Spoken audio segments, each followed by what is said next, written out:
Have you ever wondered who or what the dark forces are that keep showing up in the Bible? If you're like me, you've got a lot of questions about the bad guys, Satan, demons, evil spirits. Well, you're not alone.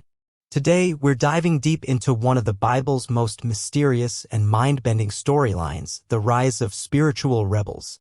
Let's unravel this ancient conflict that started in paradise and continues to echo throughout human history.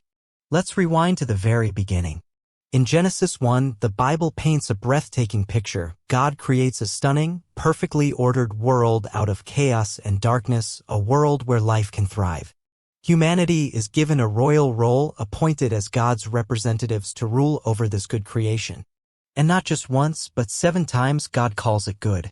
That's the kind of goodness we still catch glimpses of in beauty, in love, in acts of generosity, in truth. You can feel it in your bones when something is truly right with the world. But that peaceful beauty doesn't last long. In Genesis 3, we meet a creature. Not just any animal, it's a being in open rebellion against its creator. We're not told who it is or why it's gone rogue. All we know is it's dangerous. This being is on a mission to corrupt and destroy what God made good. And so begins the Bible's very first portrait of evil. It twists God's design, spreading chaos like poison, dragging creation back into disorder and death. Even worse, humans fall for it. They join the rebellion. And from that moment forward, human disobedience becomes entangled with something far deeper, a spiritual uprising happening behind the scenes. This pattern repeats again and again throughout the Bible. But hold on, are we really getting all of this from a talking snake? That seems odd. Well, not so fast. Genesis actually drops subtle hints that there's more going on here. You see, Eden isn't just a garden, it's a kind of heavenly mountain, a sacred space where heaven and earth overlap. So, could this snake actually be a spiritual being? The text points us in that direction, and later biblical authors help fill in the gaps. For example, in the book of Isaiah, the prophet has a vivid vision of God's throne room surrounded by strange, powerful spiritual beings. Among them are the cherubim, but Isaiah uses a different word, seraphim, which literally means fiery serpent in Hebrew. Wait, serpent? That's no coincidence. This hints that the snake may have once been a high-ranking member of God's heavenly staff. But something went terribly wrong. Why is he suddenly talking to humans, offering them twisted wisdom? According to the prophet Ezekiel, this being didn't want to serve under God's authority, he wanted to be God. That's the exact same temptation he presents to Adam and Eve. You can rule the world on your own terms. So they take the bait. And as a result, they're expelled from the garden. God declares that this rebel will now crawl on its belly, an image of defeat and shame. But where does he go next? Well, the Bible gives us subtle but chilling clues. This being is still active, working behind the scenes to ignite hatred, stir division, and unravel human relationships. He appears in many forms, sometimes as a snake, other times a sea monster, a desert phantom, or even as the king of death itself. He also goes by many titles: the tempter, the evil one, the devil, which in Greek means the slanderer. But isn't his name Satan? Actually, no, it's not a name. Satan is a title, and in Hebrew it always comes with a "the" in front of it, the Satan, which means the adversary. He doesn't stand for anything, he exists purely to oppose, deceive, accuse, and plunge creation back into chaos. Pretty intense, right? But it doesn't stop there. The Bible also mentions other spiritual rebels called demons. So who are they? Where do they come from? What do they want? To answer that, we need to go deeper into the idea of God's heavenly council, his divine team, sometimes called the sons of God. But more on that in the next part. So, we've just uncovered that the Satan is not a proper name, but a title meaning the adversary, a dark spiritual force working behind the scenes to oppose everything good. But he's not alone. The story of spiritual rebellion doesn't end there. It gets even more complex and stranger. In the Hebrew scriptures, we learn that other spiritual beings rebelled too, not just once, but several times.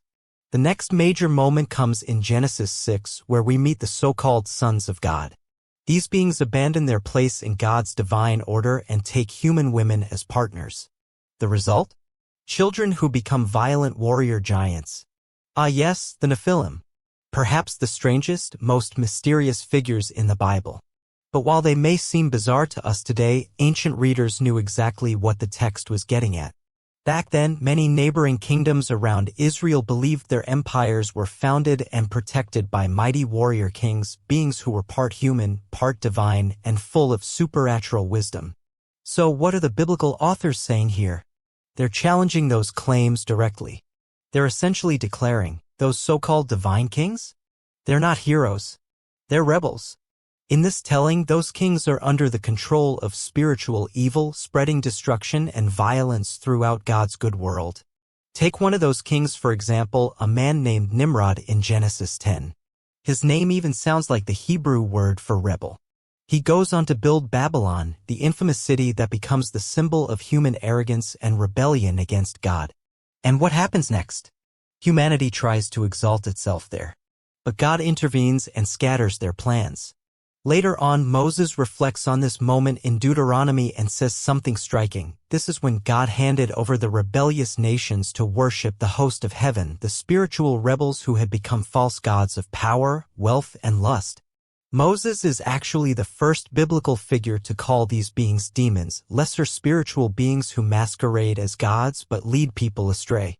But their influence isn't just limited to nations and kings. These demons also work on a deeply personal level.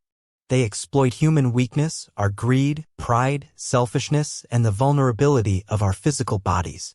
Like shadowy parasites, they animate the corrupt structures of power while also stirring inner chaos in the hearts of individuals.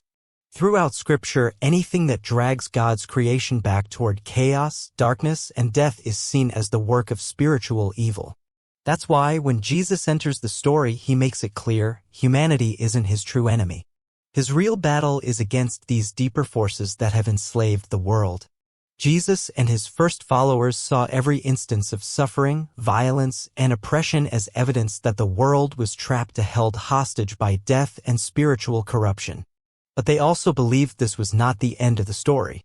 They were convinced Jesus came to confront this darkness head-on, to break the cycle, to defeat evil and death at their core even if it would cost him everything.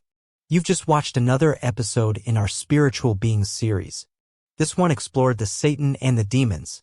In our final chapter, we'll uncover how Jesus opens the way for a renewed humanity, one that can once again rule alongside God over heaven and earth. Don't miss it.